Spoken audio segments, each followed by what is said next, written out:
We'll start with Robert. Thank you, Mr. Speaker. To the nominee, when Jubilee came into power in 2013, they marketed the last mile connectivity very, very well. In fact, citizens were of the opinion that they would all be connected within like a month or so. And so that has brought a lot of pressure on members of parliament, because whenever people are not connected, they have this belief that the member of parliament is seeking to only power some areas in their constituencies and not others. I would like you to, from your opinion, having of course studied the situation, to tell us what will you do to ensure that this pressure is taken out of members of parliament, because members, the public thinks it's our issue. Now, the other issue is an issue of public confidence, Honorable Wandayi, in that office, and considering that you have been also with us in the minority, and I'm saying this because you know what Kenyans out there have said, and it will be important for you to address them from this point. What can you tell those Kenyans that believe that you took advantage of the young Kenyan demonstrators, some of whom who died while they were demonstrating, so that you could negotiate your way into government?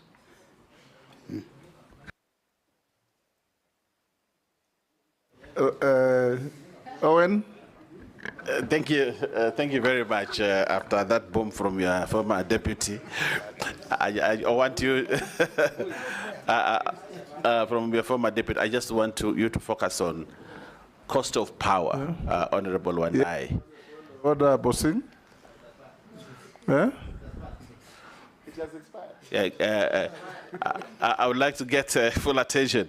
Honorable Wandayi, the cost of power in this country is such that it is over the roof. If you get a power bill, you look at it, you're paying so many things apart from, in fact, the units that you are paying for actually become a small part of what you're paying for. For this country to rise or fall in terms of manufacturing, in terms of production, the cost of living and the prices of items, it all falls and all rises on the sword of power cost, for which, in your statements, you have said this country, in parliament, many times in parliament, you've said that the cost of living in this country is very, very high. But one of the biggest contributors of that cost, of that high cost of living, is power. You are in the middle of it. Apart from thinking about reticulation of power, apart from thinking about all these other things, you have a big elephant in the room.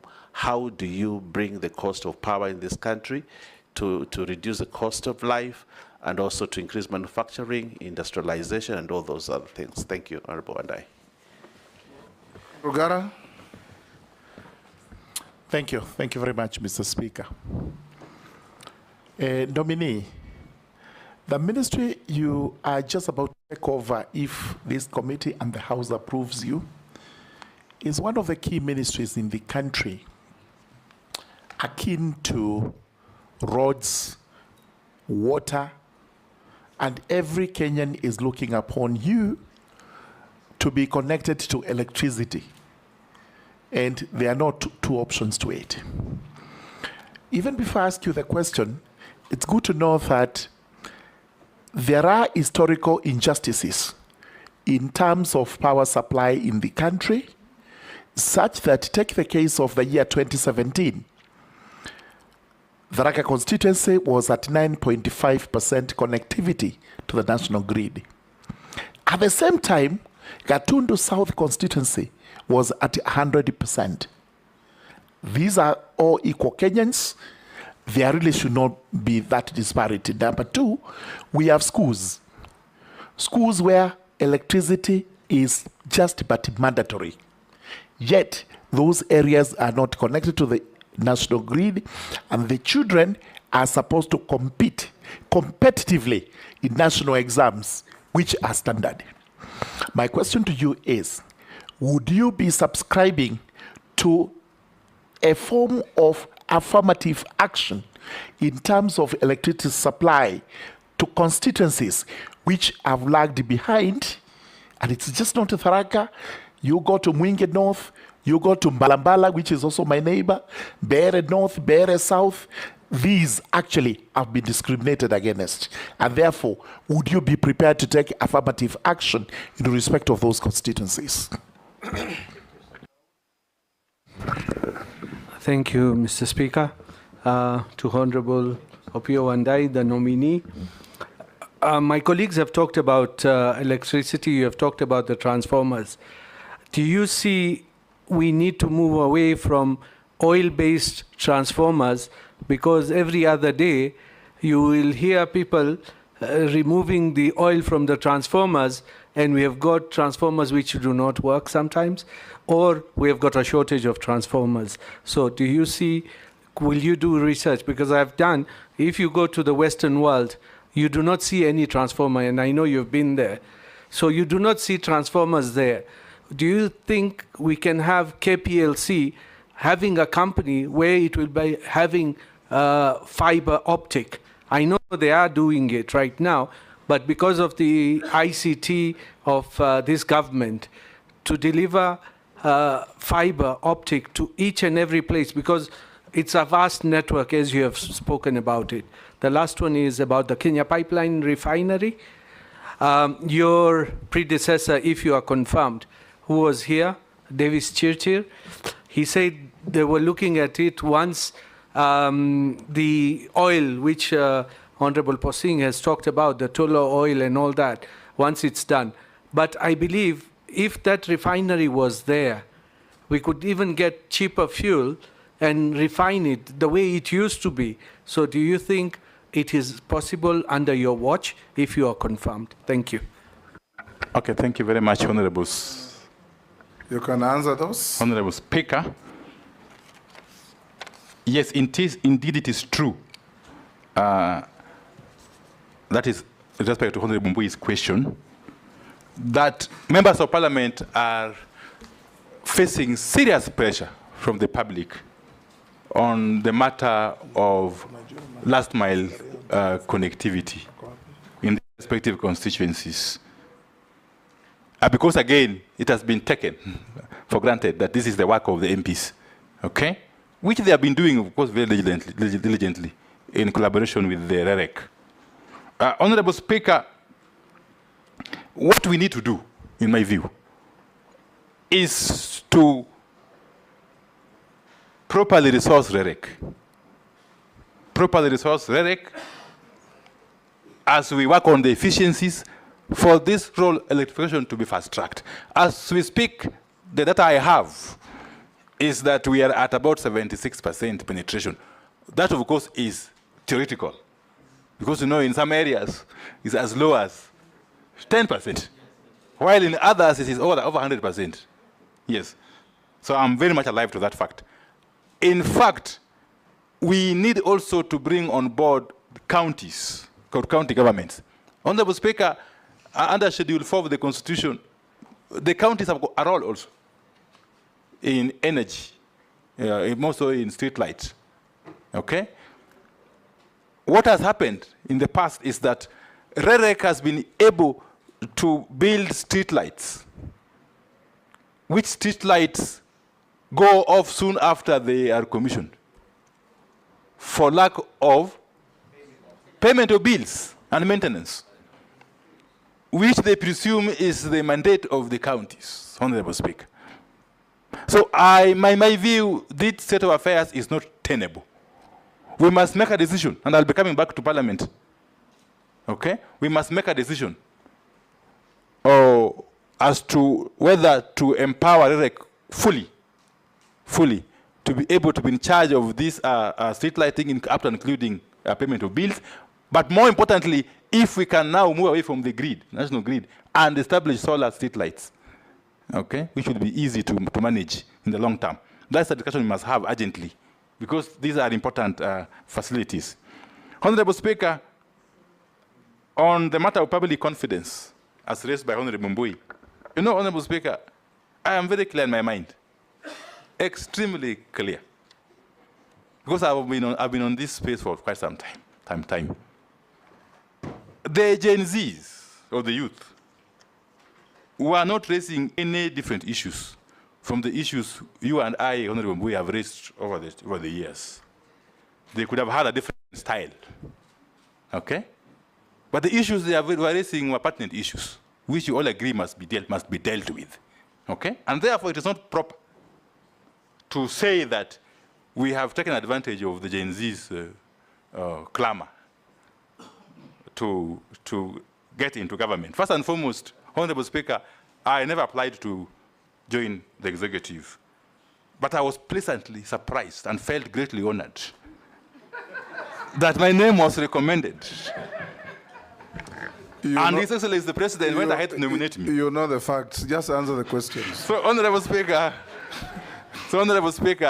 I still maintain the view that we are not in any way in betrayal of the cause. Don't allow MBUI to bully you. Of the youth, yes. And have no apologies. Yes. Yes. But again, Honorable Speaker, as I conclude on that one, you know, we are basically coming on board in a paradigm shift. I'm very pleased that the President has actually declared that we have to adopt a paradigm shift in the management of government and state affairs. And I'm most privileged if I'm approved. In our country. In our country. Yes. Yes. Thank you, Honorable Speaker. We are living in different times. Yes, so we must also think differently. Sorry. Honorable Speaker, Honorable Baya, you are right. The cost of power is exorbitant in Kenya.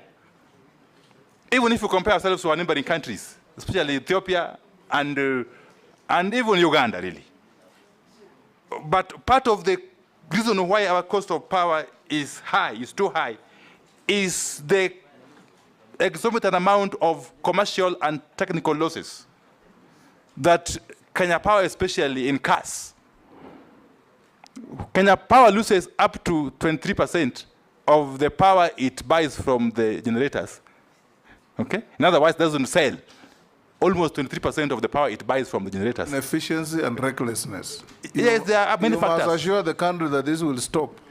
This is going to be managed. I can't say it will stop, Honorable Speaker, because in any scientific process, there can be losses. But they have to be reasonable losses, Honorable Speaker. Yes.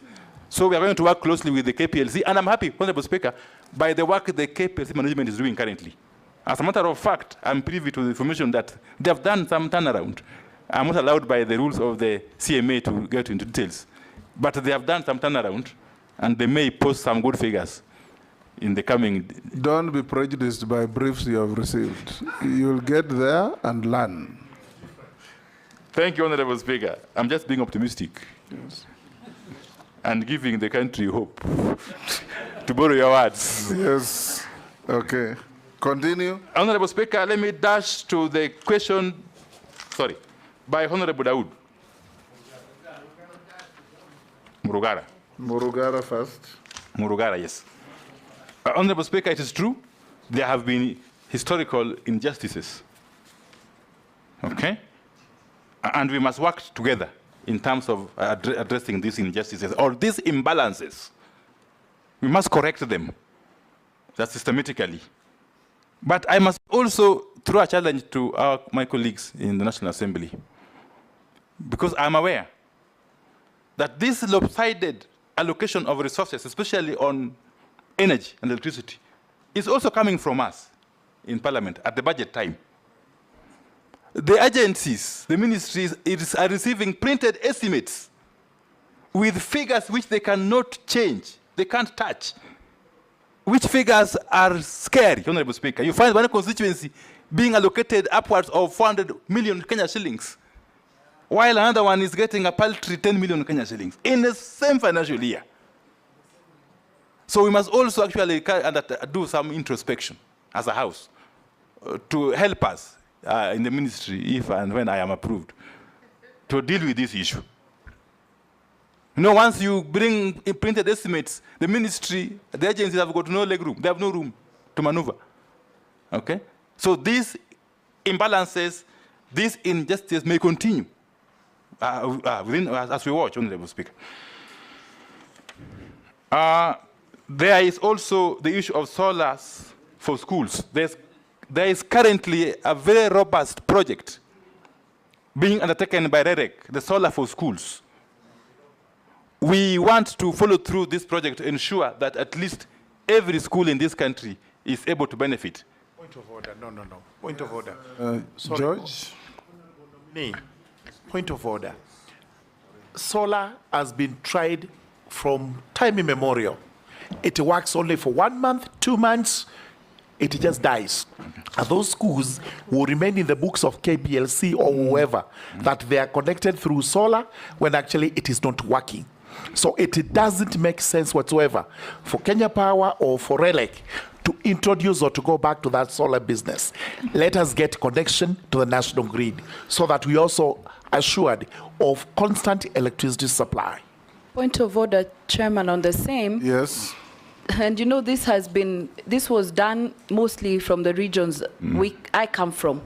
It is so that if you do electricity, the households around the school also are connected to power. But now if you give us solars, you're just giving to the schools, they're vandalized, they're not working, and you continue to marginalize us on issues to do with electricity. We don't want the solars. Point of order, Speaker. Point of order. And it is vendor-driven, the solars. Yeah, point of order, Chair. I just want to urge my colleagues that, you know, the nominee is actually a nominee. And we are addressing the nominee like the CS for energy, a decision Which we are he yet is to not. make. Because the pressure is on him now dealing with solar versus, you know, regular energy. So. No, it's important for him to know. Probabilities. We are working on the probabilities. You are being warned of landmines ahead. Okay, thank you. Yes. I've taken note. Yeah. I've taken note, Honorable Speaker. Let me just proceed quickly to Honorable Dawood. Yes, I've gotten your point on the possibility of moving from oil-based transformers to something else. I need to check with the technical people to be able to give some feedback on that.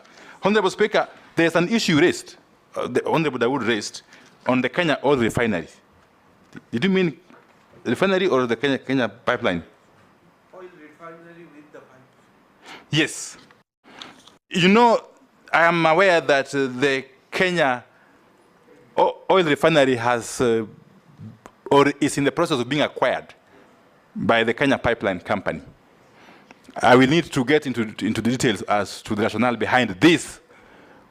But I still foresee a very big role for the Kenya oil refinery, at least its installation. Firstly, in terms of the processing of the crude oil, if and when it finally flows from the south Lokichar, yes, to Mombasa. But more importantly, Honorable Speaker, I have come to the realization that this country does not have provision for a strategic reserve of oil. That we can actually, one of these days, wake up and find that we can't bring oil to Mombasa. And then, after some few days or weeks, we are ground to a halt as a country. So I think this facility in Mombasa can still be useful in future, once we work on the strategic oil for the country that can last for at least 90 days. That's the best practice universally, Honorable Speaker. Thank you. You have not answered if KPLC can do the fiber accompany. Would Yes. it be possible or not? I will also pursue this. Yes. Honorable Mary Speaker, yeah. Emase. Thank you. Nominee, you've talked about customer satisfaction. I put it to you that KPLC customers are the most dissatisfied. And I want to believe that there are serious management challenges to do with the leadership of KPLC. Why do I say